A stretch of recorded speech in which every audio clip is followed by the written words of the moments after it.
আমি বয়ান শুরু করার আগে একজন লোক চাই যিনি আমার আজকের বয়ানের উপর আমল করবেন বলে নিয়ত করবেন। একজন লোক হাত উঠান। জাযাকুমুল্লাহ খায়রা। আমি যে বয়ান করব এই বয়ানের উপর আমি আমল করব ইনশাআল্লাহ। আপনাদের মধ্য থেকে যারা হাত তুলেছেন, যারা তোলেন নাই, সবাইকে এই বয়ানের উপর আমল করার অনুরোধ করব। যারা হাত তুলেছেন তারা অবশ্যই পূর্ণ চেষ্টা করবেন। আমার বয়ান শুরু করার আগে আমি একটা প্রশ্ন জিজ্ঞেস করতে চাই। মানুষ বাঁচার জন্যে খায় না খাওয়ার জন্যে বাঁচে? বলেন। মানুষ খাওয়ার জন্যে বাঁচে না বাঁচার জন্যে খায়? বাঁচার জন্যে খায়। সবাই একমত? এবার প্রশ্ন হলো, বাঁচে কেন? মানুষ বাঁচার জন্যে খায়। একটা সন্তানের জন্ম হয়, এরপরে কিছুক্ষণ বেঁচে থাকে, তারপরে তাকে সামনে সময় বাঁচিয়ে রাখার জন্য আমরা খাবার দেই। দুপুরে খেয়েছি, লম্বা টাইম বেঁচে রইলাম, আবার কিছু সময় বেঁচে থাকার জন্য আবার খেলাম, আবার কিছু টাইম পরে আবার খাবো সামনের টাইম বেঁচে থাকার জন্যে। প্রশ্ন হলো, বাঁচার জন্যে খেলাম তো বাঁচলাম কেন? কেন বাঁচলাম? আপনারা কি আমার প্রশ্ন বুঝতেছেন? উত্তর কি দিতে পারবেন? আমরা বাঁচবো কেন, বাঁচি কেন? খাই বাঁচার জন্য, এটা বুঝলাম এবং এই প্রশ্নের জবাবও সহি দিলাম। এখন দ্বিতীয় প্রশ্ন হলো, বাঁচি কেন? জি, বন্দেগী করার জন্য। বেশি গরম।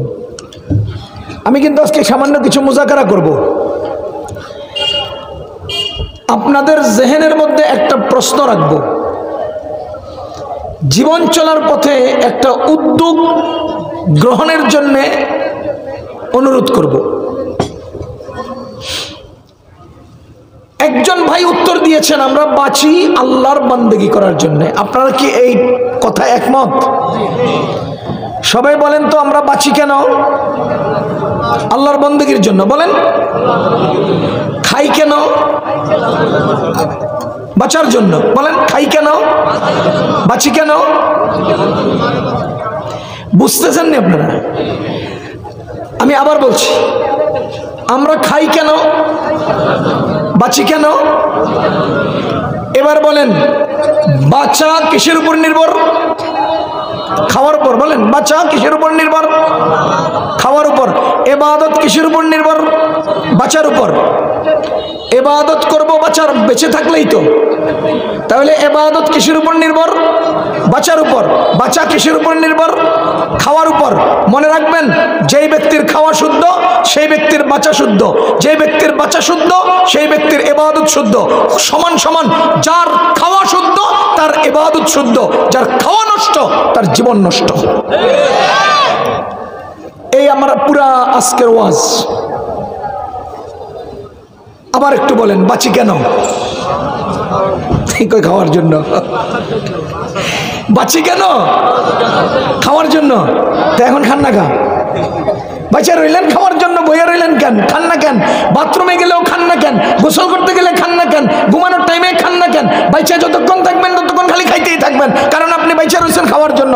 না, আমরা বাঁচার জন্য খাই, খাওয়ার জন্য বাঁচি না। বাঁচি অন্য উদ্দেশ্যে। আমরা বাঁচি অন্য উদ্দেশ্যে, আর বাঁচার জন্য খাই। কথা কি বুঝতেছেন? এবার আরেকটু অঙ্ক করি। যে ছাত্র ভাইয়েরা মান্তেক পড়ছেন, আপনারা মান্তেকের মধ্যে পড়ছেন না, হদ্দে আওসাত ফেলে দিলে নতিজা বের হয়। তিনটা জুমলার মাঝখানের তাকরার যেটা, ওইটাকে সরিয়ে দিলে আগে আর পরের মিলালে একটা নতিজা আসে, একটা ফলাফল আসে। আমরা বাঁচি খাওয়ার জন্যে, আমরা খাই বাঁচার জন্যে, বাঁচি ইবাদতের জন্যে। সুতরাং খাই ইবাদতের জন্যে, খাই ইবাদতের জন্যে। যার খাওয়া শুদ্ধ তার বাঁচা শুদ্ধ, যার খাওয়া ভুল তার বাঁচা ভুল, যার খাওয়া হারাম তার ইবাদত বাতিল, ইবাদত বাতিল। 20 বছর কামাই করলেন, 20 কোটি টাকা ব্যাংকে রাখলেন, কোন একজন সাইবার ডাকাইত আপনার অ্যাকাউন্ট হ্যাং করে 20 কোটি টাকা নিয়ে গেল, আপনার কেমন হবে? কেমন হবে? সারাটা জীবন আপনি বেঁচে রইলেন, বেঁচে বেঁচে কাম করলেন, আপনার শুধুমাত্র খাবার নামক কর্মটা খারাপ হওয়ার কারণে মক্কা মদিনার হজ নামক ইবাদত বাতিল হয়ে গেছে। সুতরাং আজকে আমার বয়ান শুধু খাবার, মাইকে যেন না লাগে, আজকে আমার বয়ান খাবার, খাওয়া, খাওয়ার উপর ওয়াজ। কারণ জীবনের সমস্ত কর্ম, সমস্ত ইবাদত, সমস্ত কদম চাহনি, শ্রবণ, চলা ফেরা, সবকিছু একটা কাজের উপর নির্ভর, সেটা হলো খাবার। সবকিছু কয়টা কাজের উপর নির্ভর? একটা, সেটা কি? খাবার। আমি আপনাদেরকে সহজভাবে বলছি, খাবার যদি হালাল হয় জীবনের সমস্ত ইবাদত কবুল, খাবার যদি হারাম হয় জীবনের সমস্ত ইবাদত বাতিল। এবার বুঝেন, খাবার দুইভাবে হালাল হয়, দুইভাবে হারাম হয়। খাবার কয়ভাবে হারাম হয়? পানির বোতল আছে? থাকো। খাবার কয়ভাবে হারাম হয় বলেন? বলেন। দুইভাবে। আমার এই গ্লাসের মধ্যে এটা কি? সবাই বলেন। পানি নামক এই পণ্য হালাল না হারাম? পানি নামক এই পণ্য হালাল না হারাম? হালাল, বস্তুটা হালাল, আমি খাবো। পক্ষান্তরে এই গ্লাসের মধ্যে যদি মদ থাকে, মদ, মাদক পণ্য, হালাল না হারাম? আমি কি খেতে পারবো? আসেন, তাহলে গ্লাসের মধ্যে আছে কি? হালাল না হারাম? গ্লাসের মধ্যে আছে মদ, হালাল না হারাম? তাহলে এখানে হালাল আর হারাম পণ্যের সাথে সম্পর্ক। কিসের সাথে সম্পর্ক? এটাকে আমাদের কিতাবের ভাষায় বলে হাসান লি আইনিহি, সে নিজে নিজেই পবিত্র এবং নিজে নিজেই হালাল, মানে পণ্যটা হালাল। এটুকুন কি আপনারা বুঝতে পারছেন? এবার দ্বিতীয় অংশ, মদ নামক পণ্য হালাল না হারাম? পানি নামক পণ্য হালাল না হারাম? তাইলে এখানে হালাল আর হারাম বুঝা গেছে, এক পথ। দ্বিতীয় পথ, আমি এক বোতল পানি পকেটে করে আনছি, বলেন বোতলের পানিটা পানি কিনা? পানি নামক পণ্যটা হালাল কিনা? এটুকুন তো বুঝছেন। ঘটনার চক্রে আমি দোকানে গেছি, যাইয়া দোকানদারকে বললাম যে ভাই আমার আধা কেজি সরিষার তেল দেন বা সোয়াবিন তেল দেন। আমি একটা বোতল দিলাম, সে ওদিকে ফিরে ওই বোতলের মধ্যে সোয়াবিন তেল ঢালছে, আর আমি ডানিয়ার বামে একটু তাকাইয়া দেখলাম কেউ নাই, তো তার পানির কেজ থেকে এক বোতল পানি পকেটে ঢুকাইয়া নিয়ে আসিয়া এই গ্লাসে ঢালিলাম। বলেন এই বোতলের পানি নামক পণ্য পণ্যের দৃষ্টিতে হালাল না হারাম? হালাল। পণ্যের দৃষ্টিতে হালাল না হারাম? এতক্ষণ ধরে পানি হালাল বললেন, এখন আপনি হারাম বলতে চাচ্ছেন কেন? পণ্যটা হালাল না হারাম? কিন্তু এই মুহূর্তে আমার পকেটের যে বোতল, এই বোতলের পানিটা হালাল না হারাম? কেন? কেন? তাহলে বুঝা গেল পণ্য হালাল, পণ্য হারাম। এই দৃষ্টিতে পণ্য হারাম আর হালাল হয়। দ্বিতীয় নম্বর বুঝা গেল পানি নামক পণ্যটা হারাম কেন হচ্ছে? পানির দোষ না, আমার উপার্জনের পথ দোষে, আমার পানির সমস্যার কারণে নয়, আমার ওই পানিটা হস্তগত করার পদ্ধতির সমস্যার কারণে। এই পদ্ধতিকে বলা হয় কাবাহাত লিগাইরিহি, এই খারাপিটা অন্যের কারণে হয়েছে। সুতরাং মুসলমান, আপনার পণ্য হালাল হলেই খাবার হালাল হয়, পণ্যের উপার্জনের পথ হালাল হলে খাবার হালাল হয়। পণ্য হারাম হলে যেভাবে পণ্য হারাম হয়, ঠিক তেমনি ভাবে উপার্জনের পথ হারাম হলে হালাল পণ্য হারাম হয়। উপার্জনের পথ হারাম হলে হালাল পণ্য, কথা কি বুঝতেছেন আপনারা? এবার আপনারা বলেন গরুর গোশত হালাল না হারাম? আপেল, কমলা, মালটা, পাউরুটি, মুড়ি, চানাচুর, কিন্তু আপনি এই হালাল টাকা দিয়ে কিনবেন তো গরুর গোশত হালাল থাকবে, হালাল টাকা দিয়ে কিনবেন তো গরুর গোশত, হাঁসের গোশত হালাল থাকবে, হালাল টাকা দিয়ে কিনবেন তো আপেল হালাল হবে, মালটা হালাল হবে। আরে হালাল টাকা দিয়ে কিনলে মুড়ি আর চানাচুরও হালাল হবে, রুটি আর কলাও হালাল হবে। পক্ষান্তরে উপার্জিত হারাম টাকা দিয়ে যদি আপনি গরুর গোশত কিনেন তাহলে টাকা হারাম হওয়ার কারণে এই হালাল গরুর গোশত আপনার পেটে হারাম প্রবেশ করবে। আমি আগেই বলেছি, খাবার যদি হারাম হয় ইবাদত কবুল নয়। এবার আপনি বলেন হুজুর আমি তো মদ খাই না, কিন্তু আমি শুধু টাকা দিয়ে গরুর গোশত খাই। আমি মদ খাই না কিন্তু শুধু টাকা দিয়ে আলুর ভর্তা ডাল খাই। কথা কেন? খাবারটা হালাল হচ্ছে? কেন হালাল হচ্ছে না? কেন হালাল হচ্ছে না? আপনার উপার্জনের রাস্তা ঠিক নেই। কথা কি বুঝতেছেন আপনারা? এই এলাকায় এমন নিকৃষ্ট উপার্জনকারী লোক আছে না নাই? মসজিদের সামনের কাতারে দাঁড়াইয়া বড় বড় কথা বলে, পিছনে আড়ালে হারাম উপার্জন আছে না নাই?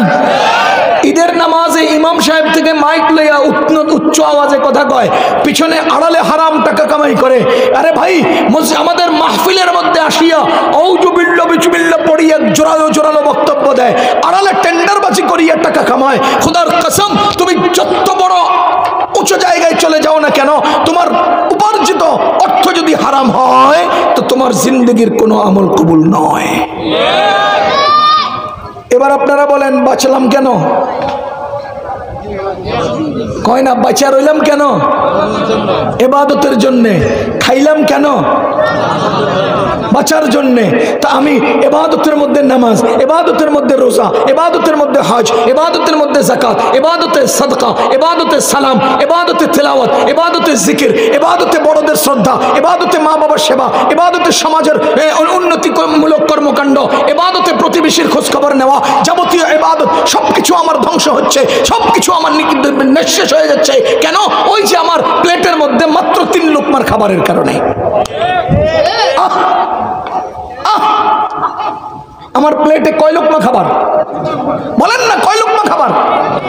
একটা মানুষ আমাকে সাথে দিয়ে বলেন আজকে দুপুরে খানা খান নাই? কতক্ষণ খাইছেন? অমিয়া কতক্ষণ খাইছেন? একটা অঙ্ক বুঝিয়ে দেই। মানুষ নিজের বেলায় না না, অন্যের বেলায় হ্যাঁ হ্যাঁ। বলেন অঙ্কটা বলেন, নিজের বেলায় না না, অন্যের বেলায় হ্যাঁ হ্যাঁ। দেখেন, আপনি আমার বাসায় দাওয়াত খেতে আসছেন, আমি আপনার বাসায় দাওয়াত খেতে গেছি। এখন আমার সামনে প্লেট কয়টা? বলেন বলেন। আমার সামনের বাটিতে ডিম আছে 20টা 10টা। এখন প্লেটে একটা ডিম দিছে, দ্বিতীয় ডিম দিলে আমি কি কই? কে কে দ্বিতীয় ডিম নেবেন? কে কে তৃতীয় ডিমটা নেবেন? কে কে চতুর্থ ডিমটা নেবেন? বলেন নিবেন? নিজের প্লেটে যখন দ্বিতীয় ডিমটা দেয়, ভাই ডিম লইছি তো নিছি তো খাইছি তো না। বা মাছ 5-10 টুকরা মাছ সামনে আছে, প্লেট আমার একটা, 1 টুকরার পরে দ্বিতীয় টুকরা আমি নেই না। গরুর গোশত 1 চামচের পরে দ্বিতীয় চামচ আমি নেই না। পেট পুড়ে গেলে তারপরে দিতে চাইলে আমি নেই না। খাবার দাবার শেষ, হাত টাত মুইসা টিস্যু দিয়ে সব ফুস কইরা আমি ঘরে বসে রয়েছি। এবার আমার ঘরের মালিক এসে কয় একটু বিরিয়ানির সাথে দিয়ে দেই। কয় দেন, অসুবিধা নেই। কয় 5 প্যাকেট দেই? হ্যাঁ হ্যাঁ দেন দেন। 10 প্যাকেট দেই? হ্যাঁ হ্যাঁ দেন দেন। হ্যাঁ, অঙ্ক কি করে? আমার ঘরের বুয়া আছে, বুয়ার ফোলা আছে, বুয়ার মাইয়া আছে, দারোয়ান আছে, দারোয়ানের ফোলাটা আছে। আমার ওই পাশের বাড়িতে একটা পোলা আমার কাছে আয়ে যায়, ওই ফোলাটা আছে। এবার হ্যাঁ মনে মনে কি কয়? দেন দেন 10টা, হ্যাঁ দেন 20টা, হ্যাঁ দেন 30টা, হ্যাঁ দেন। আর নিজের বেলায় একটার পরে দ্বিতীয়টা না না না। তার মানে মানুষ নিজের বেলায় না না, অন্যের ধান্দায় হ্যাঁ হ্যাঁ। আপনি 10 প্যাকেট বিরিয়ানি কেন নিচ্ছেন? নিজের জন্য না বুয়ার জন্য, না বুয়ার পোলার জন্য, না প্রতিবেশীর জন্য, না দারোয়ানের জন্য? আর নিজের প্লেটে যখন দিচ্ছিলাম এটা তো আপনি খাবেন, কিন্তু আপনি দ্বিতীয় ডিমটা খেলেন না, তৃতীয় মাছটা খেলেন না, চতুর্থ ভাতটা নিলেন না। কেন? নিজের প্লেটের মধ্যে তো আপনি খাবেন, কেন আপনি না করেন? আর আরেকজনের বেলায় কেন আপনি যখনই হা করেন তার মানে যত বাড়ি করে, যত গাড়ি করে, যত রাস্তা করে, যত ঘাট করে, যত ইন্ডাস্ট্রি করে, যত কিছু করে, সব মানুষ তার অন্যের জন্য করে। নিজের বেলায় শুধু খাটের কোনায় বালিশ একটা, কম্বল একটা গায়ে দিয়ে ঘুমায়, সব অন্যের জন্য করে। পাঁচতলা বিল্ডিং কদ্দুর ব্যবহার করে, খাট একটার কোনায় সামান্য জায়গার মধ্যেই তো বালিশ একটা দিয়ে, কম্বল একটা গায়ে দিয়ে ঘুমায় রয়েছে। আর কি করছে? কথা বুঝতেছেন নি ভাই? তাহলে আমরা নিজের বেলায় বেশি কামাই না অন্যের জন্যে? অন্যের জন্যে কামাই। হাউ হাউ কাউ কাউ যা আছে সব অন্যের জন্যে, যত খাও খাও সব অন্যের জন্যে। কিরে ভাই, আপনার হজ নষ্ট হচ্ছে কেন? অন্যের জন্যে হারাম কামায়া। আপনার যাকাত নষ্ট হচ্ছে কেন? অন্যের জন্যে হারাম কামিয়ে। আপনার রোজা নষ্ট হচ্ছে কেন? অন্যের জন্যে হারাম কামিয়ে। আপনার নামাজ নষ্ট হচ্ছে কেন? অন্যের জন্যে হারাম কামিয়ে। আপনার মতো গাধা আর কেউ হতে পারে না। কেন আপনি আরেকজনের জন্য নিজের ইবাদত কবুল নষ্ট করছেন? আপনার যদ্দূর খাওয়ার দরকার এদ্দূর খাওয়া কি আপনি প্রতিদিন পান না? পান না? তাইলে এই খাবারটারে হারাম বানাইয়া জীবনের ইবাদত কেন নষ্ট করছেন? আবার বলেন, বাঁচি কেন? বলেন না। খাই কেন? বাঁচার জন্য। তাহলে আমার খাওয়া আমার সমস্ত ইবাদতের শুদ্ধ হওয়ার জন্য শর্ত। আমার খাওয়া আমার সব ইবাদত কবুল হওয়ার জন্য শর্ত। আমার খাওয়াটা আমার মুসলমান হওয়ার জন্য শর্ত। আমার খাওয়াটা আমার ইমানদার হওয়ার জন্য শর্ত। আমার খাওয়াটা আমার নামাজ কবুল হওয়ার জন্য শর্ত। আমার খাওয়াটা আমার সব কিছু সহি হওয়ার জন্য শর্ত। এটা বোঝানোর জন্য আমি আপনাকে উদাহরণ দিই। জীবনে কতগুলো আমল আমরা করি, কি পরিমাণ কাজ করি বলেন? কি পরিমাণ কাজ করি আমরা? কোনো একটা কাজে দুইবার দোয়া পড়ার নিয়ম নেই। কোনো একটা কাজে দুইবার দোয়া পড়ার নিয়ম নেই। একমাত্র খাবারে, খাওয়ার শুরুতে বিসমিল্লাহি ওয়া আলা বারাকাতিল্লাহ, খাবার শুরুতে বিসমিল্লাহ ভুলে গেলে মাঝে আবার দোয়া পড়া আছে আলাদা, বিসমিল্লাহি আউয়ালাহু ওয়া আখিরা। কেন? আমার জিন্দেগির গুরুত্বপূর্ণ কাজ হলো খাওয়া। এই খাওয়াটা শুরুতে বিসমিল্লাহ পড়ে কাজে লাগাও। শুরুতে না পড়লে মাঝে, আরে শুরু শেষ পুরোটাকে অ্যাডজাস্ট করে তুমি বিসমিল্লাহটা পড়ো, যাতে করে তোমার খাওয়াটা ইবাদত হয়, যাতে করে তোমার খাওয়াটা শুদ্ধ হয়। দ্বিতীয় নম্বর উদাহরণ, আপনারা বলেন তো আমাদের দুনিয়াতে কত আমল করি আমরা? সবগুলো আমলের কোনোটাতেই আমরা আমাদের কর্ম শেষ করার পর অতিরিক্ত দোয়া করি না।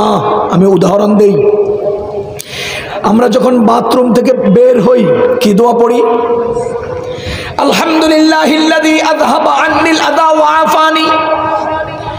আলহামদুলিল্লাহ, ওই আল্লাহর শুকরিয়া, আল্লাযী আযহাবা আন্নি, যিনি আমার থেকে দূর করলেন আল আযা, কষ্ট, ওয়া আফানি, এবং আমাকে নিষ্কৃতি আর নিরাপত্তা দান করলেন।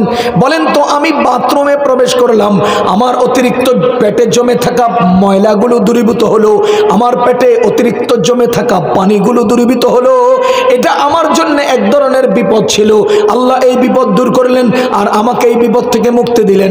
সুতরাং আমি দোয়া পড়লাম, আলহামদুলিল্লাহিল্লাযী আযহাবা আন্নি, ওই আল্লাহর প্রশংসা যিনি আমার থেকে দূর করলেন আল আযা, কষ্ট, ওয়া আফানি, এবং ওই কষ্ট থেকে আমাকে নিরাপত্তার মুক্তি দান করলেন। এতটুকুনের মধ্যেই আমার ওই আমলের দোয়া শেষ। কিন্তু মুসলমান, খানা খাবার এমন এক গুরুত্বপূর্ণ আমল, এই খাবারের উপরে আমার ঈমান সহি হওয়া নির্ভরশীল।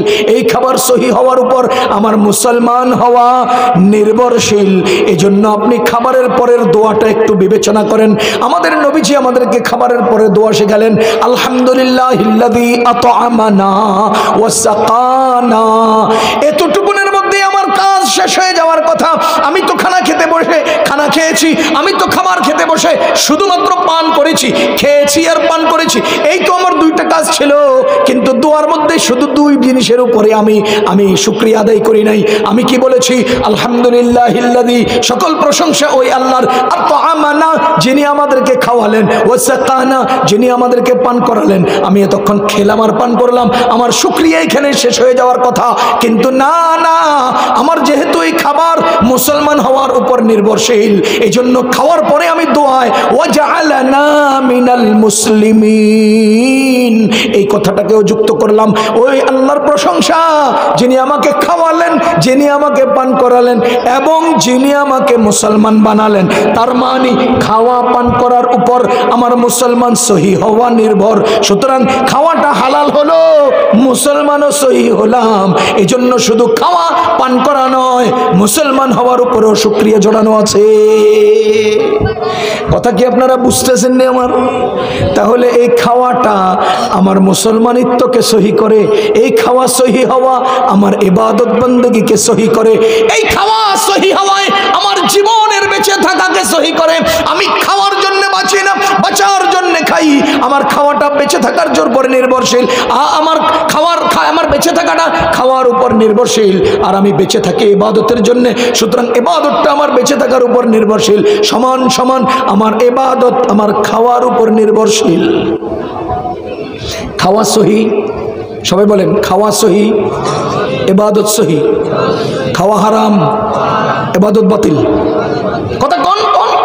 খাওয়া হারাম, ইবাদত বাতিল। বলেন বলেন, খাওয়া হারাম, ইবাদত বাতিল। খাওয়া হারাম, ইবাদত বাতিল। খাওয়া সহি, ইবাদত সহি। খাওয়া হালাল, ইবাদত সহি।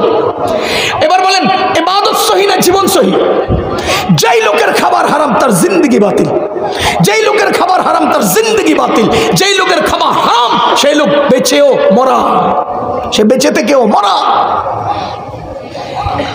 আপনাদেরকে আমি প্রথমে জিজ্ঞেস করেছি আমার বয়ানের উপর আমল করব তো ইনশাল্লাহ? আমি আমল করবো ইনশাল্লাহ। আমি জীবনে প্রয়োজনে খাবো না, তবু হারাম খাবো না ইনশাল্লাহ। আমার সাথে ওয়াদা করতে পারেন ইনশাল্লাহ? সবাই বলেন এক বাক্যে, হাত নামান, হাত উঠান লাগবো না, হাত নামান, মুখে বললেই হবে, আল্লাহ শুনতেছেন। সবাই আমার সাথে এক বাক্যে বলেন, জীবনে প্রয়োজনে খাবো না, তবু হারাম খাবো না। জীবনে প্রয়োজনে খাবো না, তবু হারাম খাবো না ইনশাআল্লাহ।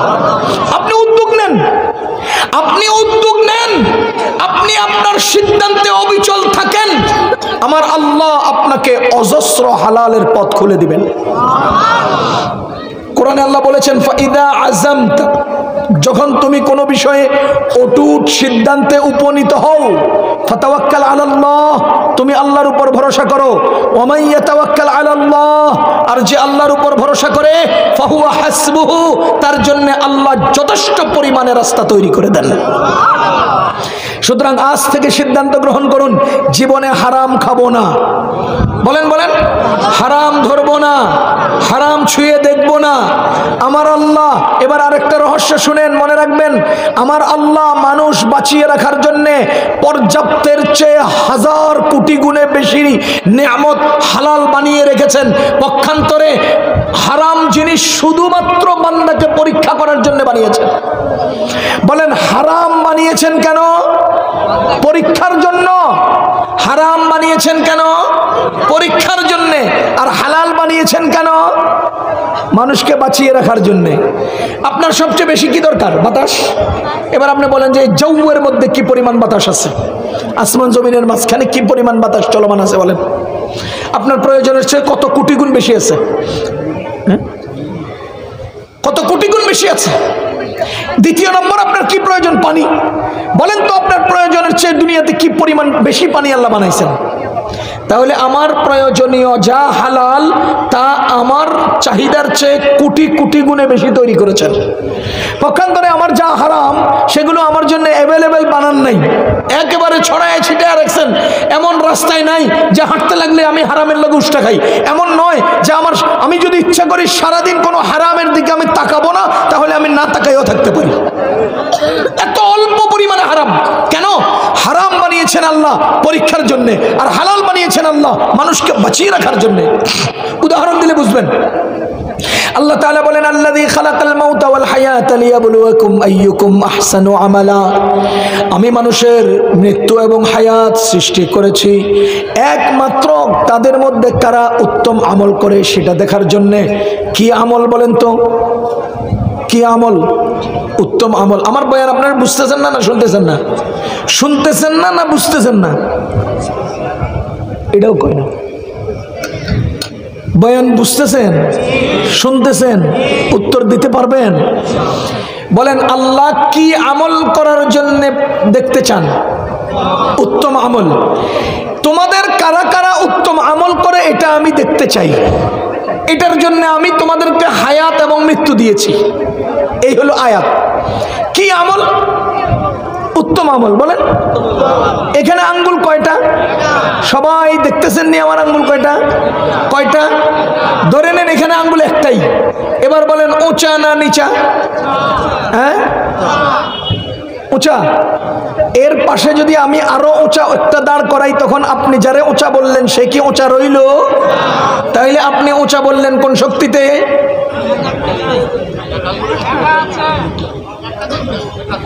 একটাকে আপনি কিভাবে উঁচা বলবেন?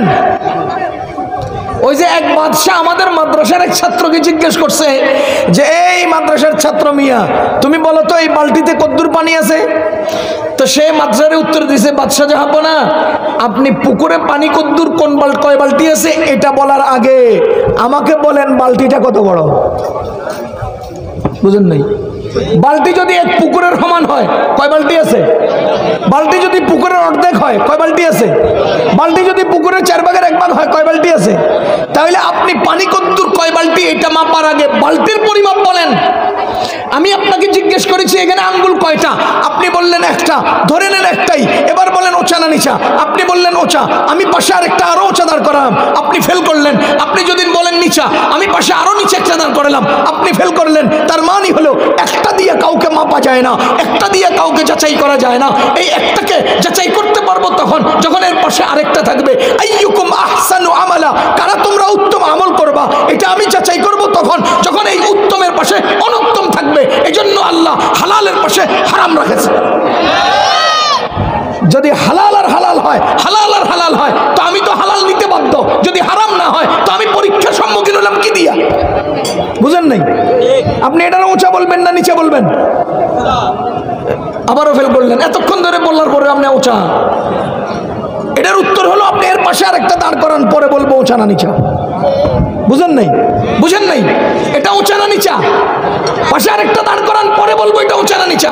বলেন এই আলো লাল না সাদা?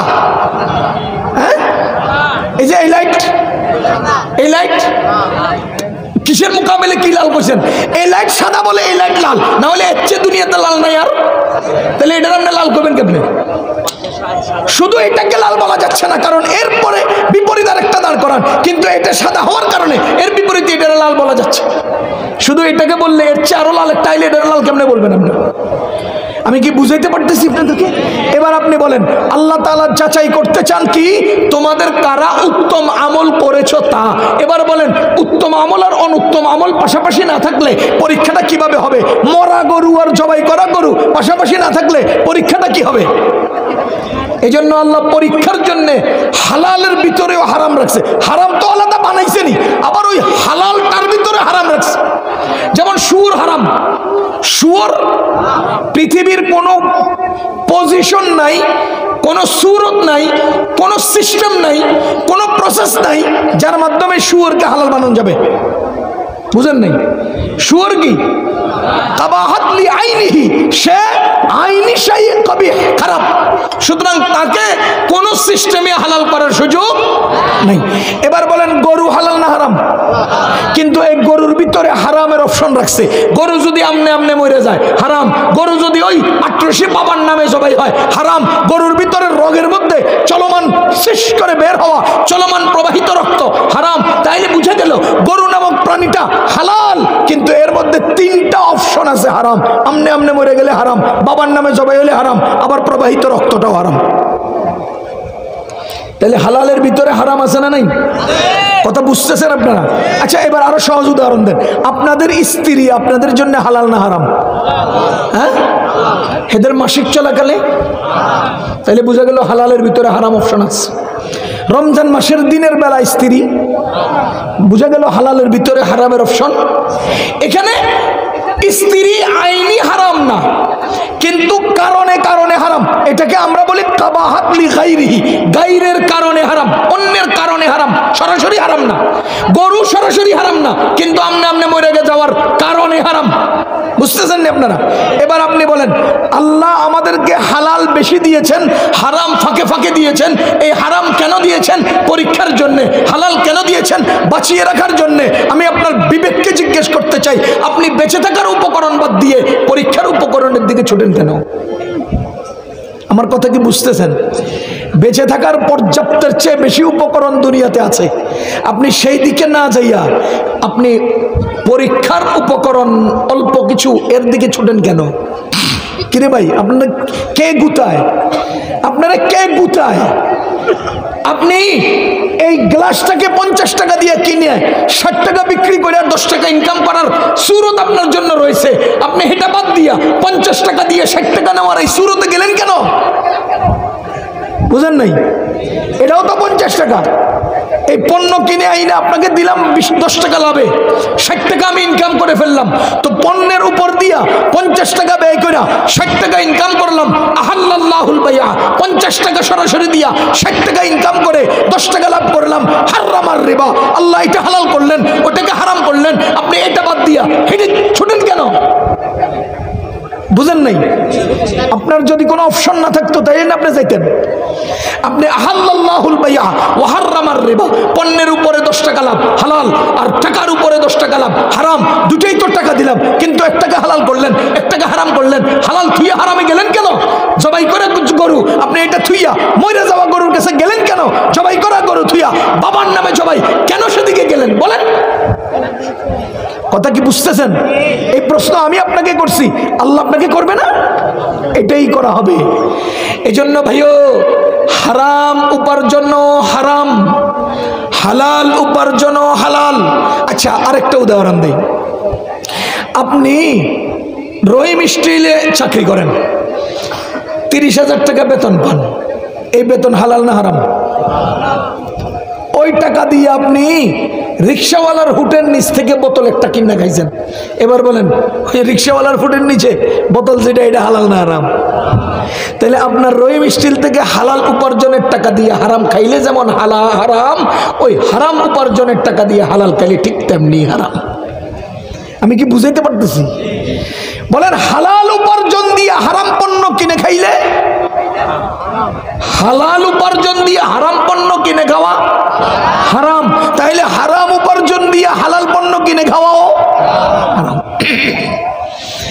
আজ থেকে হারাম খাবো না ইনশাআল্লাহ। আমি আপনাকে 2 কারণে বলছি হারাম খাবো না। ভাইও, খাওয়ার যে নিয়ম, খাওয়ার যে সিস্টেম, সুবহানাল্লাহ, খাওয়ার মধ্যে যে কত গুরুত্ব আমার জীবনকে সুন্দর করার।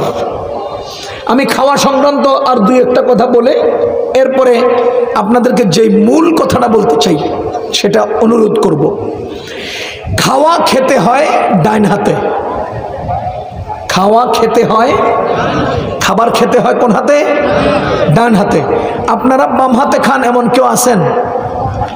স্বেচ্ছায় সজ্ঞানে আর জীবনে কখনো বাম হাতে খাবো না বলেন ইনশাআল্লাহ? পুরোটা কোন লাগবে না, খালি ইনশাআল্লাহ কোন। আর জীবনে স্বেচ্ছায় সজ্ঞানে বাম হাতে খাবো না। যদি কারো বাম হাতে খাবার মুখে চলে যায় তাহলে খাবার ফেলে দেওয়া যাবে না, কারণ খাবার খাবার। কিন্তু খাবারটা বাম হাতে দিলাম কেন, এটার জন্য নিজের উপরে শাস্তি প্রয়োগ করতে হবে। ডাইন হাত দিয়ে বাম কানটা টান দিয়ে কবি, ওই বেটা বাম হাতে খাইলি কেন? পারবেন না? যদি না পারেন 10 টাকা সদকা করবেন, তো দেখবেন 3য় দিন থেকে আর শয়তানে কব যে বাপ বাম হাতে 1 টুকমা খাইয়া 10 টাকা করে সদকা করে সব কামানোর দরকার নাই, তুই ডাইনেতেই খা। শয়তানে দিবে না খেতে, নিজেও দিব না। কিরে ভাই, টাকা যায়, খালি টাকা যায়, টাকার উপর জরিমানা ধার্য করবেন। আজ থেকে আর বাম হাতে খাবো না ইনশাআল্লাহ, ইনশাআল্লাহ। কেন বাম হাতে খাবো না? قال رسول الله صلى الله عليه وسلم لا تأكلوا بالشمال, তোমরা বাম হাতে খাইও না। বলেন নবীজি কি বলেছেন? জোরে কয় না, তোমরা বাম হাতে খেও না। সুতরাং আজ থেকে আর বাম হাতে খাবো না। বলেন তো আমরা বাম হাতে খাবো না কেন? নবীজি নিষেধ করেছেন। বলেন কেন নবীজি নিষেধ করেছেন? খেয়াল করেন, এক বেখেয়ালি হলে ভুলে যাবেন। বলেন আমরা বাম হাতে খাবো না, কেন? নবীজি নিষেধ করেছেন। এবার নবীজি কেন নিষেধ করেছেন এটা শুনেন। নবীজি বলেন ফাইন্না শাইতানা ইয়াকুলু বিশিমাল, শয়তানে বামাতে খায়, শয়তানে বামাতে খায়, শয়তানে বামাতে খায়। এবার বলেন তো আমরা বাম হাতে খাবো না, কেন? কেন নিষেধ করেছেন? আপনারা কি কথা বুঝতেছেন? আমি খাবো না কেন? শয়তানে বামাতে খায় এই জন্য না। আমি খাবো না কেন? আমাদের নবীজি নিষেধ করেছেন এই জন্য। আমার আমলের সম্পর্ক কার সাথে হবে? নবীজির সাথে। শয়তানের কাজের জন্য খাবো না, না এটা না। নবীজি নিষেধ করেছেন কেন? শয়তানে খায় এই জন্য। আর আমি বামাতে খাবো না কেন? নবীজি নিষেধ করেছেন এই জন্য। তাহলে আজ থেকে নবীজির এই নির্দেশনা পালন করব তো? কি নির্দেশনা? বামাতে আর খাবো না। এই যুবক ভাইরা বলো বামাতে আর খাবো না, ইনশাআল্লাহ বামাতে আর খাবো না।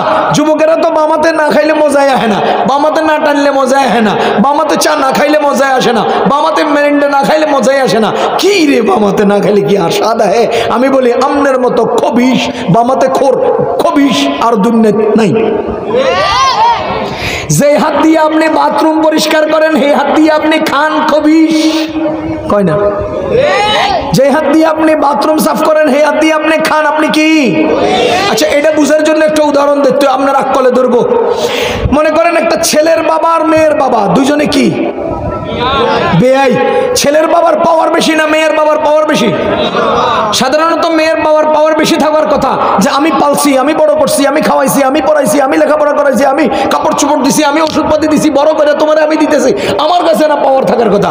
কিন্তু মাইয়ার না বাপ আছে, না মা আছে, না ভাই আছে, না বোন আছে, না বন্ধু আছে, না আত্মীয় স্বজন। এর লিগা মেয়ে থেকে তটস্থ, ছেলের বাবারা থাকে পাওয়ারফুল। বুঝেন নাই?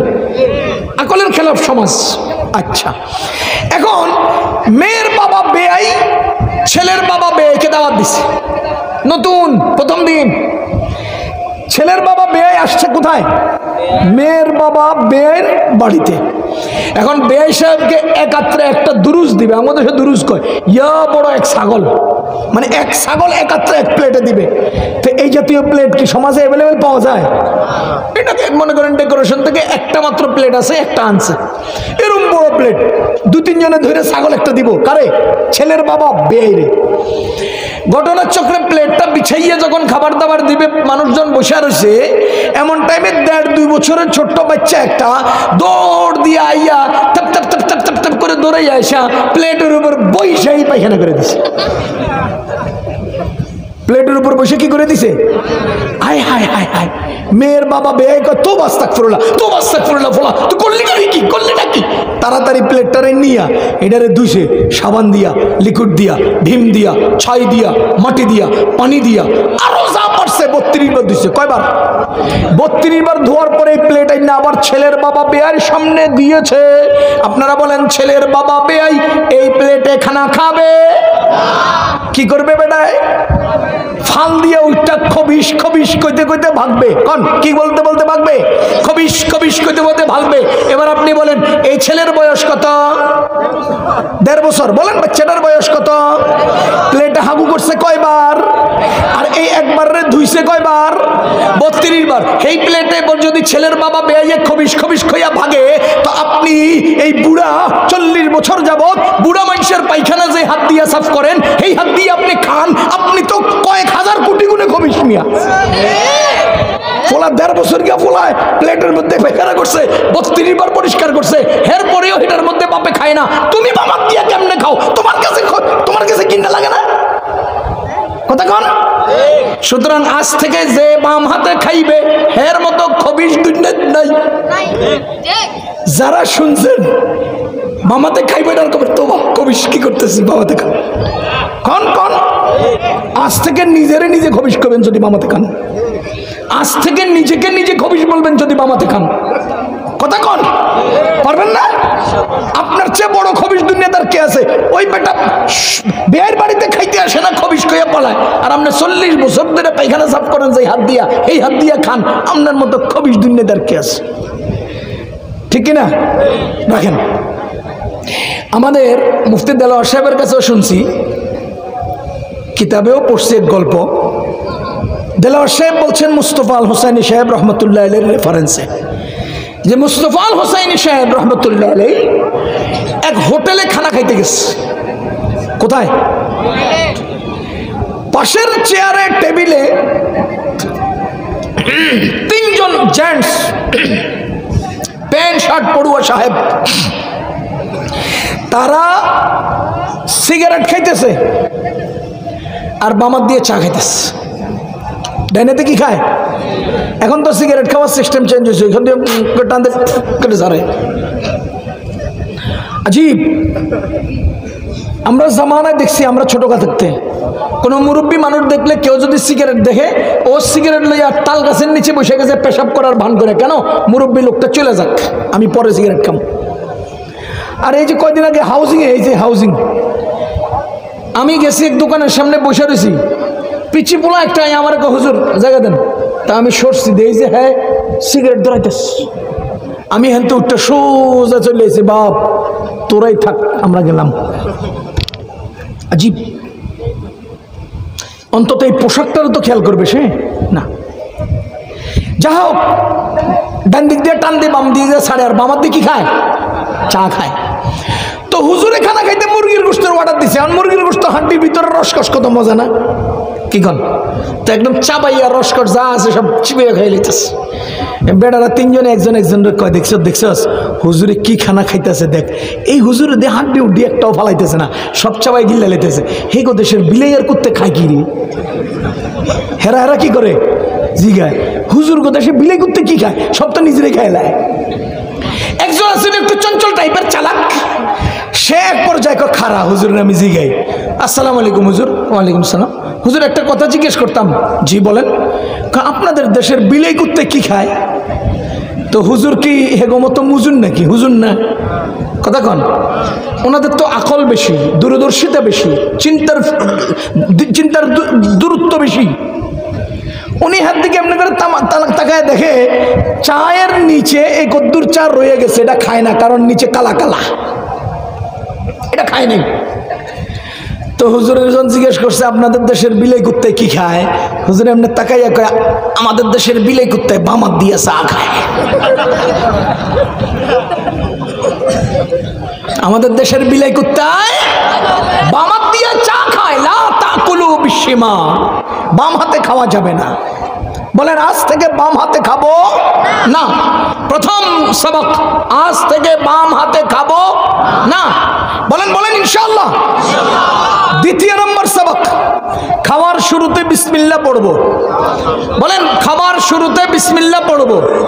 বলেন খাবার শুরুতে বিসমিল্লাহ পড়বো ইনশাআল্লাহ। বলেন এই মিয়া, নিজের পোলাটারে আপনি শিখান, বাপ এটা খা, মোটা হইতে পারবি।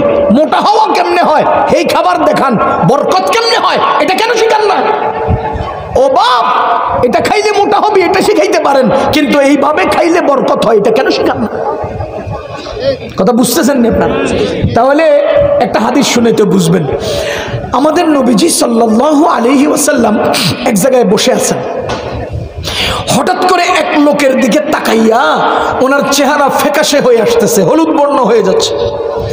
অনেকক্ষণ পরে হঠাৎ নবীজি হাসি দিয়ে উঠছেন, নবীজি হেসে উঠছেন।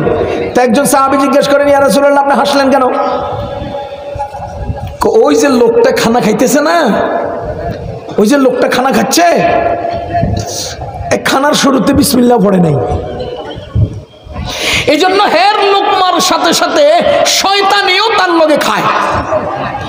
শয়তানের কারবারটা দেখে আমার চেহারা মলিন হয়ে যাচ্ছে, কিন্তু শেষ লোকমার আগ মুহূর্তে বেচারায় করলো কি, বিসমিল্লাহ পড়ে ফেলছে। এখন শেষ লোকমার আগ মুহূর্তে বিসমিল্লাহ পড়ার সাথে সাথে শয়তান এতক্ষণ যা খাইছে সব বমি করে দিছে। শয়তানের এই কাণ্ড দেখে আমার হাসি হয়েছে। সুবহানাল্লাহ। ফুটবল খেলার সময় তো বল চিপা দিয়ে ঢুকলে গোল করতে পারেন, এনে সুবহানাল্লাহ করতে পারেন না? কি আজীব কথা। ওখানে মানে প্রজেক্টরে বল এটা গোলকিপারের সামনে গেলে হ্যাঁ এখান থেকে শুরু করে। আর এখানে আমরা এত সুন্দর ফজিলতের কথা কই, সুবহানাল্লাহ না? জোরে কোন সুবহানাল্লাহ। শয়তানের কাণ্ড দেখে আমি হাসলাম। তার মানে এই হাদিস দ্বারা বোঝা যায় যে ব্যক্তি খাবারের শুরুতে বিসমিল্লাহ পড়ে না, ওই ব্যক্তির খাবারের সাথে কে খায়? জোরে কোন কে খায়? এই যে আপনারা মাঝে মধ্যে এসে আম করে কোন হুজুর খাই পেট ভরে না, আপনি বিসমিল্লাহ পড়েন নাই, অর্ধেক তো আরেকজনে খাইছে, পেট ভরবো কেমনে? বুঝেন নাই? আপনি বিসমিল্লাহ পড়েন নাই, অর্ধেক কে খাইছে? আরেকজনে খাইছে, তো আপনার পেট ভরবো কেমনে? আপনি বিসমিল্লাহ খাইয়া দেখেন, খাইয়া দেখবেন পেট ভরছে, দেখবেন তৃপ্ত হয়েছেন, দেখবেন পরিতৃপ্ত হয়ে খানা খেয়েছেন। কেন পরিতৃপ্ত হচ্ছেন না? কারণ আপনার সাথে শয়তানে অর্ধেক খেয়ে ফেলেছেন। এবার বলেন, খাবার শুরুতে বিসমিল্লাহ না পড়লে লগে কে খায়? মুসলমান, আমি এবার আপনার বিবেককে একটা প্রশ্ন করতে চাই। আপনি যে চাকুরি করছেন, সেই চাকুরির টেবিলে, চাকুরির ক্ষেত্রে শয়তান কি আপনার সাথে হেল্প করেছে? জোরে কোন না। আপনি যে টাকা ইনকাম করেছেন, শয়তানে হেল্প করেছে, সাহায্য করেছে? করে নাই। আপনি যে বাজারে গিয়েছেন, বাজারের ব্যাগটা শয়তানে বহন করে নাই। বাজার যে কিনেছেন, টাকাটা শয়তান দেয় নাই। আপনি যে কাঁধে করে বাড়িতে আনছেন, শয়তান হেল্প করে নাই। আপনার স্ত্রী যে এটা কাইটা কুটে রেডি করছে, শয়তানে সাহায্য করে নাই। আপনার স্ত্রী যে পোশাক করছে গরমের মধ্যে, নাকের পানি আর মুখের পানি, চোখের পানি আর কপালের ঘাম একসাথ করে আপনার স্ত্রী, মা, মেয়েরা এই যে খাবারটা রেডি করেছে, শয়তানে কোনো মেহনত করে নাই, শ্রম দেয় নাই, সহযোগিতা করে নাই। কিন্তু রে মুসলমান, খাবারের টেবিলে বৈশা আপনি শুধু বিসমিল্লাহটা না পড়ার কারণে সে অর্ধেক খেয়ে ফেলতেছে। এত সব কাজে সে সাহায্য করলো না, এইখানে আপনি তারে খাইতে দেন কেন? আজ থেকে সিদ্ধান্ত নেন, আমার টেবিল থেকে, আমার প্লেট থেকে আর শয়তান রে খাইতে দিব না। কয় না ইনশাআল্লাহ? আজ থেকে আমার প্লেটের খাবার শয়তান রে খেতে। জোরে কোন, জোরে কোন। যদি না খাইতে দিতে হয় কি করতে হবে? জোরে কোন, কি করতে হবে? কত টাকা লাগবে? তাইলে টাকা লাগবে না, এই পথ অবলম্বন করবেন না কেন? আজ থেকে যদি খাবারের শুরুতে বিসমিল্লাহ না পড়ছেন আর খাবার খাইয়া ফেলছেন, তাহলে আপনি নিজে 3 বার কান ধরে উঠবস করবেন, এরপরে আবার বিসমিল্লাহি আউয়ালাহু ওয়া আখিরা কইয়া প্লেট থেকে 1 লোকমা আলাদা করে খাইয়া কইবেন যে বাপ ও আল্লাহ, আমি আগে পরের খানারে মিলাই দিছি, 3 বার কান ধরছি। পারবেন না? ইনশাআল্লাহ। হুজুর এত কঠিন শাস্তি দিয়েন না। আপনি আপনার উপর একটা শাস্তি নির্ধারণ করেন। আজ থেকে খাবার শুরুতে বিসমিল্লাহ যদি না পড়ি, আমার সাথে শয়তানে যে খেয়ে ফেলেছে তার খাবার, তার পেট ছিঁড়ে আমাকে বের করে আনতে হবে। খাবারের মাঝে হোক, শেষে হোক, যখনই মনে পড়বে বিসমিল্লাহি আউয়ালাহু ওয়া আখিরা পড়ে আমার সাথে খাওয়া শয়তানের পেট ছিঁড়ে আমি আমার খাবার ফেরত নিয়ে আসবো। পারবো ইনশাআল্লাহ? খাবারের 2 নম্বর কথা বললাম। 1 নম্বর ডান হাতে খাবো। বলেন, কোন হাতে খাবো না? 2 নম্বর বিসমিল্লাহ পড়ে খাবো। পারবো তো? 3 নম্বর খাবার নষ্ট করব না। বলেন, খাবার নষ্ট করব না। যতটুক পারবো অতটুক খাবো, অতটুক প্লেটে নেব। এ ভাই, ও ভাই, আপনারা মুরগির খাননি? মুরগি নিজের পকেটের টাকা দিয়ে কিনে মুরগি খান? কয় না? আমার বাড়িতে দাওয়াতে আইলে মুরগি খান? খান। আল্লাহর দোহাই লাগে, যেইভাবে আপনার টাকার কেনা মুরগি খান, ঠিক সেইভাবেই অন্যের বাড়িতে দাওয়াতে মুরগি খাবেন। বুঝতে পারিনি? নিজের বাড়ির মুরগির হাড্ডি চাবাইয়া রসকস খান, আরেকজনের বাড়িতে 2 টুকরা খাইবার লাগে 1 টুকরা তন্তকে ফালাই দেন। এই যে হাড্ডির লগে কতগুলো ফালাই দিলেন, কারণটা কি? আপনি কি জমিদারের পোলা? নিজের বাড়িতে তো খাইতে খাইতে একটা হাড্ডির এলুটজেট খেয়ে ফেলান, আরেকজনের বাড়িতে এলে এত সাধু হন কেন? এত সাধু হন কেন? বেইনসাফি করবেন না, জুলুম করবেন না। মনে রাখেন, ইসলাম মুআশারাত শিখিয়েছে, নিজের বাড়ির টয়লেটে যতটুকুন টয়লেট পেপার ব্যবহার করেন পেশাব করে, অন্যের বাড়ির টয়লেটে অতটুকুন টয়লেট পেপার ব্যবহার করতে হবে। 1 টুকরা বেশি ব্যবহার করবেন তো আপনি জুলুম করলেন। কথা বুঝতেছেন? কথা বুঝতেছেন? নিজের বাড়িতে টয়লেট পেপার 2 ভাগের 1 টুকরা বাইর করে পরে পেশাব করে, আরেকজনের বাড়িতে গেলে ছাত টান দিয়ে পেশাব করে। পাইছেন নাকি? আরে মিয়া, পাইছেন নাকি? জুলুম, এটার নাম জুলুম। জুলুম ভাইও, নিজের বাড়ির প্লেটের খাবার যেই মানে খাবেন, যেই সিস্টেমে খাবেন, যেইভাবে খাবেন, অন্যের বাড়িতে দাওয়াতে গেলে ঠিক সেইভাবে খাবেন। 1 টুকরা খাবার কখনো নষ্ট করবেন না। কথা কোন ইনশাআল্লাহ। এক টুকরা খাবার নষ্ট করবেন না। খাবারের প্লেটকে খানা খাওয়ার পরে মুছে খাবেন। আমি হাদিসটা শুনিয়ে দিচ্ছি, শুনেন। ক্বালা রাসূলুল্লাহ সাল্লাল্লাহু আলাইহি ওয়াসাল্লাম মান আকালা ফি কাসআতিন ফালাহিসাহা ইস্তাগফারাত লাহুল কাসআ। যে কোনো পাত্রে খানা খায়, খানা খাওয়ার পরে পাত্রটাকে মুছে খায়, ও মুসলমান, এই পাত্র আল্লাহকে বলতে থাকে, আল্লাহর কাছে ফরিয়াদ করে, আল্লাহ, লোকটা আমাকে যেভাবে মুছে খেয়ে পরিষ্কার করেছে, তুমিও তার জিন্দেগীর গুনাহ ওইভাবে পরিষ্কার করে দাও। এই পাত্র বলতে থাকে, পাত্র বলতে থাকে, এই প্লেট বলতে থাকে, আল্লাহ ইস্তাগফারাত লাহুল কাসআ। নবীজি বলেন প্লেট বলতে থাকে ওই লোকের জন্য, আল্লাহ তুমি তাকে মাফ করে দাও। মিয়া বড় লোকই দেখান, অমিয়া বড় লোকই দেখান, খানা খাওয়ার পরে টিস্যু পেপার তুই যান গা, প্লেটের মধ্যে রয়ে গেছে। আমাদের দেশে কতিপয় লোক আছে চামচ দিয়ে খায়, আমি তো বলি চামচ দিয়া যারা খায় এটিরও রুচি খারাপ, কারণ এগুলোরও রুচি খারাপ। আপনাকে আপনার ওয়ান টাইম চামচ, আমার চামচ আমার ওয়ান টাইম, আপনি আমার চামচ দিয়ে খাইছেন কোনোদিন? কয় না। আপনি খাইছেন? আপনার চামচ দিয়ে আমি খাইছি, কিন্তু দোকানের চামচ দিয়ে হিন্দুও খায়, বৌদ্ধও খায়, নাস্তিকও খায়, মুসলমান খায়, ওই কি বলে আলু ব্যাপারী খায়, মাঠটা খায়, মাটি যে কাটে হ্যাঁ খায়, আমনিও খান। আপনি খবিস নাকি? যে হোটেলের চামচ দিয়ে সবাই খায়, এই হোটেলের চামচ দিয়ে আমনে খান। যে হাতের হাত দেখায়, এটা তো একটা চামচ, এটা তো একটা চামচ, এই চামচ দিয়ে আমি আর আমি ছাড়া আর কেউ খায় না। তো এটার চেয়ে স্বাতন্ত্রিকতা আর কি আছে? এটার চেয়ে আলাদা একাকিত্ব আর কি আছে? এটার চেয়ে মানে উন্নত আর কি হতে পারে? আমার হাত দিয়ে আমি খাবো, চামচ দিয়ে খাবো না। চামচ দিয়ে খাইয়া কি করে? একটা দিয়ে সাপ দিয়ে ধরে, একটা দিয়ে টান দিয়ে খায়, এরপরে ওর টিস্যু একটা টান দিয়ে হাত মুখ মুছা চলে যায়। প্লেটের মধ্যে একটুগুলো খাবার রেখে দিচ্ছেন কেন? কেন? কেন? আমি আপনাকে উদাহরণ দিচ্ছি। এটা কি গ্লাসের মধ্যে কদ্দুর পানি আছে? বলেন এক পোয়া, বলেন। আমি এই দিক দিয়ে একটা ছিদ্র করলে কদ্দুর পানি বের হবে?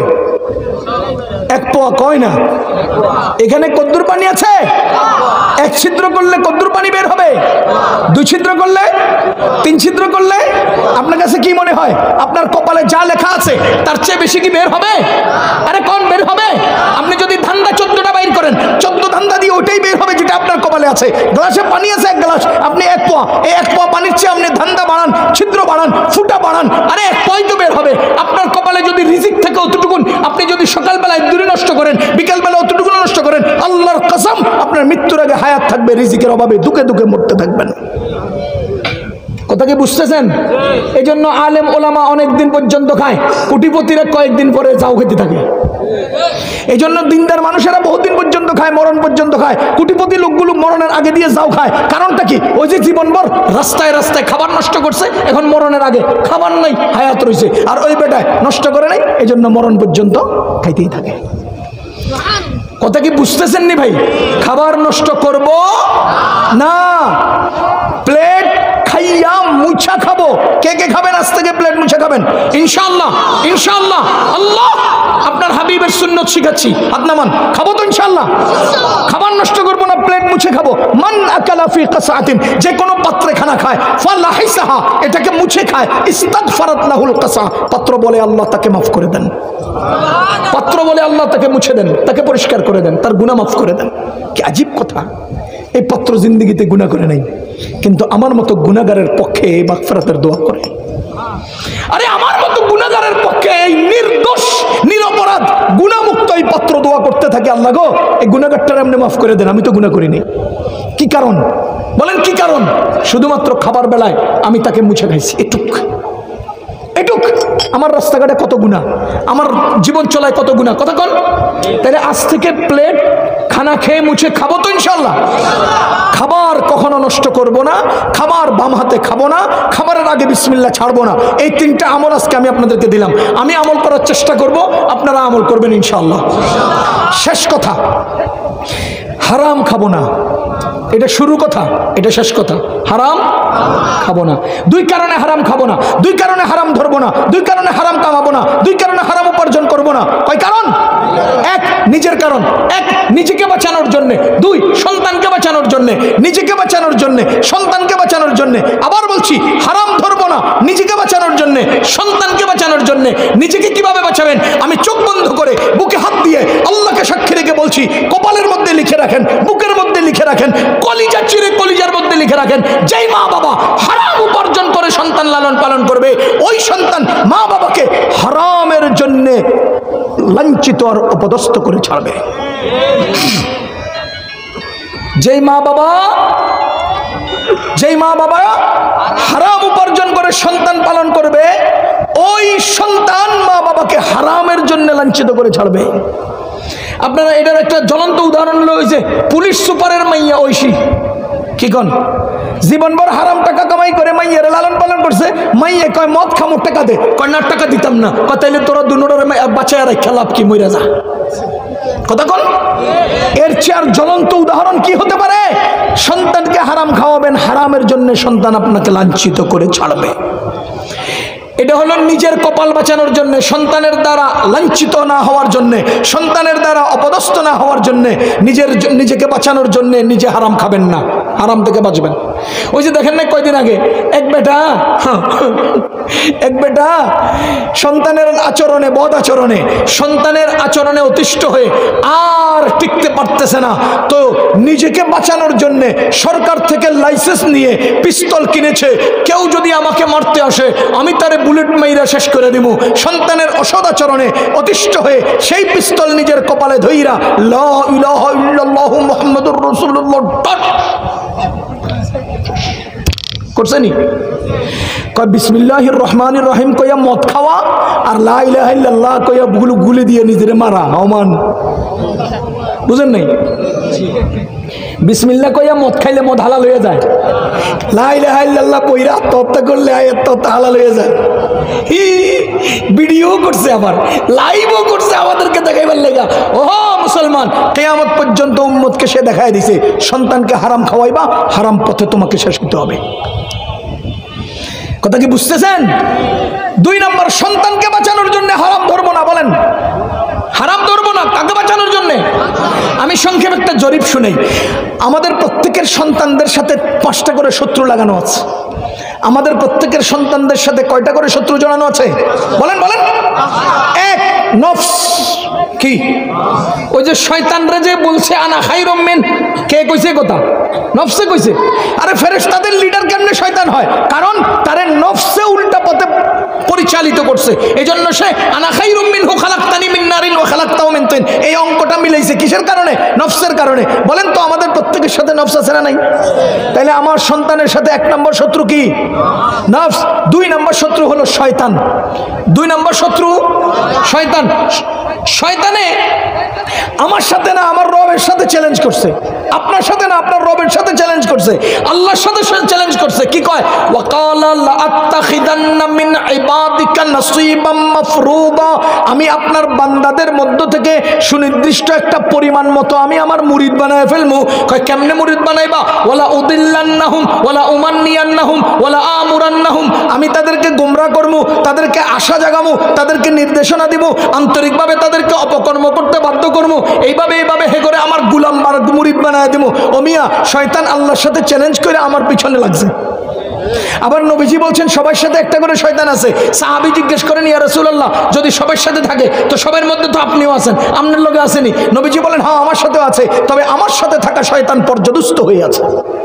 তার মানে কেউ বাদ নাই যার সাথে শয়তান নেই। 3 নম্বর, আমাদের সন্তানদের সাথে 3য় নম্বর যে শত্রু, এই শত্রু হলো অসৎ বন্ধু।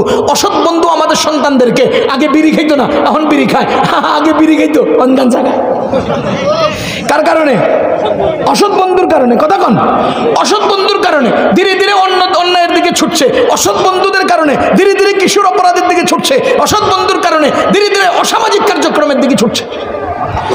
4 নম্বর আমার সন্তানের সাথে 4 নম্বর শত্রু অসুন্দর সমাজ ব্যবস্থা। বলেন কি? বলেন বলেন। অসুন্দর সমাজ ব্যবস্থা, এটার অনেক উদাহরণ। একটা উদাহরণ হলো পঞ্চায়েত লিডার আছে না, পঞ্চায়েত বিচারক। পঞ্চায়েত বিচারকরা যখন কোনো বড় লোকের পোলাপাইনে অন্যায় করে, হ্যাঁ কম্বলটা গায়ে দিয়ে কয় সাইরা দে, পোলাহাইন মানুষ কইরা লাইছে। আর যদি গরিবের পোলাপাইনে করে হাতা বলটা ইয়া লাঠি ছুটা লইয়া হেরে পিটায়। তার মানে হলো এই বৈষম্য তৈরির কারণে, এই অসুন্দর সমাজ ব্যবস্থার কারণে সমাজের সন্তান, সমাজের ছেলেমেয়েরা উল্টা পথে পরিচালিত হয়। 5 নম্বর, আমাদের পরের সন্তানদের শত্রু, পঞ্চম শত্রু, এটা লাহেক হয়েছে, এটা লাজেম ছিল না, এটা লাহেক হইয়া লাজেম হইয়া গেছে। কি? Mobile phone. কি? Mobile phone. এটা পঞ্চম নম্বর শত্রু। সব শত্রুর লিডার, সব শত্রুর এই মোবাইলের ভিতরে। শুধু যে মোবাইল দিয়ে টেলিফোন করে না, মোবাইলের টেলিফোনে করে প্রেম। কোন এক ফোলায় 12টার লাগে প্রেম করে। এই সম্পর্কে আমি কোনোদিন শুনামু যদি সুযোগ হয়। তাইলে মোবাইলের টেলিফোনটাও খতরা। মোবাইলের স্ক্রিন, সেখানে ফ্রি ফায়ার, পাবজি খেলতে থাকে, লড়তে থাকে, ভাগতে থাকে।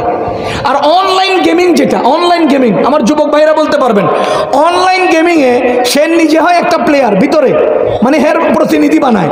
এরপরে রাশিয়া থেকে একটা লয় মাইয়া ফোলা, আমেরিকার থেকে লয় একটা মহিলা, চায়না থেকে আর একটা লয় মহিলা, চারজনে মিল্লা খেলতে থাকে। হ্যাঁ, তো তামাশা দেখতে থাকে। এইসব মেয়েদের নড়াচড়া, দৌড়াদৌড়ি, উঠাবসি, এগুলো দেখতে থাকে আর চরিত্র নষ্ট হতে থাকে। এরপরে ওই গেমিংটা খেলা যখন প্রথম পার্ট শেষ হয়, সেকেন্ড পার্টে যখন ঢুকতে যায়, তখন ওরা সিস্টেম করে দিছে, একটা মূর্তির মতো বানায় রাখছে। কয় মূর্তির সামনে কুর্নিশ করবা তো তোমার জন্য দরজা খুলবে। তো দেখবেন ওই সমস্ত গেমিং এর মধ্যে প্রথম পার্ট শেষ করে সেকেন্ড পার্টে ঢুকতে গেলে তখন ওই মূর্তির সামনে সে এমনি করে কুর্নিশ করতে হয়। বেটাই করে না, বেটার প্রতিনিধি করে। তাহলে আপনি বলেন, মাথা না ঝুঁকাইলেও অন্তর তো ঝুঁকাইছে। এইভাবে ঝুঁকাইয়ে সে অনলাইন গেমিং এর মাধ্যমে ঈমান হারা হচ্ছে, বদ আকীদার সম্মুখীন হচ্ছে। ভাইও, এই গেমিং এর মাধ্যমে আমাদের সন্তানরা উল্টা পথে পরিচালিত হচ্ছে। এরপরে বিবু লাইভ, ইমু লাইভ, মেসেঞ্জারিং, ফেসবুকিং, ইউটিউবিং আর গুগল সার্চিং, এগুলো তো আমাদেরকে পরিচালনা করে অন্য জায়গা থেকে। আমি ইউটিউবে ঢুকে যখন মক্কা লিখি তো মক্কা ঠিক মতে আসে, কিন্তু এদিক দিয়ে সিরিয়াল ধরে আইতে আইতে যে মিস্টার বিন একটা আইছে, তো হেনে টুক্কা দিছি আর দেউমা, এবার যে টম এন্ড জেরি আইছে, হেনে টুক্কা দিছি আর দেখি ইন্ডিয়ান কারবাসিল আইছে। আমার অটোমেটিক রয়ে যেতেছে অন্যদিকে। কি কোন? আমাকে অটোমেটিকলি মাইন্ডগতভাবে আমাকে সেট আপ দিয়ে রাখছে, এবং অন্তর চক্ষু আর বাহ্যিক চক্ষু দুটোটাকে একাত্র করে আমাকে ধীরে ধীরে 3টা প্রোগ্রামের পরে তৃতীয় চতুর্থ প্রোগ্রামে আমাকে অন্যদিক নিয়ে গেছে। আপনারা বলেন, আলেমরা বলেন, ছাত্র ভাইরা বলেন, অন্যরা তো দূরের কথা, কোরআন শরীফ পড়তে বসছে উনি। কি পড়তে বসছে? কোরআন শরীফ। এখন কোরআন শরীফ পড়ার জন্য যখন পড়তেছে হঠাৎ করে মোবাইলে টং করে একটা নোটিফিকেশন বেজে উঠছে। তো এবার উনি এমনি করে টান দিয়ে নোটিফিকেশনে ঢুকছে, ঢুকে দেখতেছে এমন করছে, ওই যে কোরআন শরীফটা এমনি করে রাখছে না, এমনি করছে, এমনি করছে, এমনি করছে, এমনি করছে, এমনি করছে, কোন দিক দিয়ে আধা ঘন্টা গেছে গা। বুঝেন নাই? এক নোটিফিকেশন তার তেলাওয়াত থেকে আধা ঘন্টা সময় খেয়ে ফেলছে। শেষ মোবাইল। কত ভয়ঙ্কর শত্রু। এবার আমি আপনাদেরকে বলি, আপনার সন্তানের সাথে বাহ্যিক কয়টা শত্রু আছে? জোরে কোন? এবার আপনি বলেন, আপনার এই সন্তান এই শত্রুদের সাথে যুদ্ধ করে টিকে থাকা দরকার আছে না নাই? টিকতে হবে কিনা? এবার আপনি বলেন, যদি তার শত্রুর সাথে মোকাবেলায় যুদ্ধ করতে হয়, টিকে থাকতে হয়, আন্দোলন করতে হয়, নিজের অস্তিত্বকে বাঁচাইতে হয়, ভেতরে একটা পাওয়ারের দরকার আছে না নাই? এবার আমায় আপনাকে বলি, আল্লাহ প্রদত্ত ঈমানের পাওয়ার, আল্লাহ প্রদত্ত আকীদার পাওয়ার, আল্লাহ প্রদত্ত ব্যক্তিত্বের পাওয়ার, আল্লাহ প্রদত্ত সৎ চরিত্রের একটা পাওয়ার আল্লাহ তাআলা যে দিয়ে দিয়েছেন, ওই পাওয়ার দিয়ে সে শত্রুর সাথে মোকাবেলা করবে। কিন্তু দুঃখজনক সত্য হলো, আপনি বাবা হারাম খাওয়াইয়া সন্তানের ভিতরের পাওয়ারটা ধ্বংস করে দিয়েছেন। এবার সে হয়তো অসৎ বন্ধুর সাথে হেরে যায়, আর না হলে মোবাইলের সাথে হেরে যায়, আর না হলে শয়তানের সাথে হেরে যায়, না হলে নফসের সাথে হেরে যায়, না হলে সামাজিক অসামাজিকতার কাছে হেরে যায়। যে কোনো একটাতে হোঁচট খায়, হোঁচট খাইয়ে সেই সন্তান আপনার থেকে বিচ্যুত হয়, ওই সন্তান চোর হয়, ডাকাত হয়, অন্য পথে পরিচালিত হয়। কেন? এর মূল কারণ হলো আপনি নিজেই হারাম খাওয়াইয়া তার ভেতরের পাওয়ার লেস করে দিয়েছেন, শেষ করে দিয়েছেন। সুতরাং আজ থেকে নিজে হারাম খাবো না। বলেন, সন্তানকে হারাম খাওয়াবো না।